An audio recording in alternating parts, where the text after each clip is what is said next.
તો આ છે ઇકબાલ ફૂડની ગ્રોસરીની દુકાન અને એની બાજુમાં છે ઇકબાલ કબાબ હાઉસ કા હલાલ કિચન. તો અંદર જઈને જોઈએ છે કે શું મળે છે અહીંયા. કબાબની થાળી ને બધું. ઓકે, આ બધું અહીંયા મળે છે.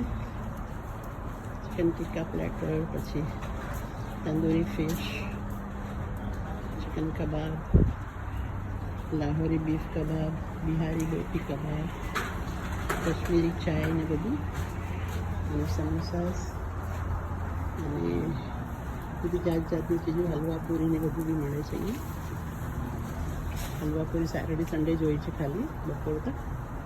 હમણાં જ નવી ખુલી છે આ દુકાન. તો પછી હવે અંદર જઈને આપણે જોઈશું કે લોકો શું બનાવે છે. પણ તંદૂરની રોટી એકદમ તાજી તાજી કાઢે છે લોકો. ફ્રેશ તંદૂરની રોટી.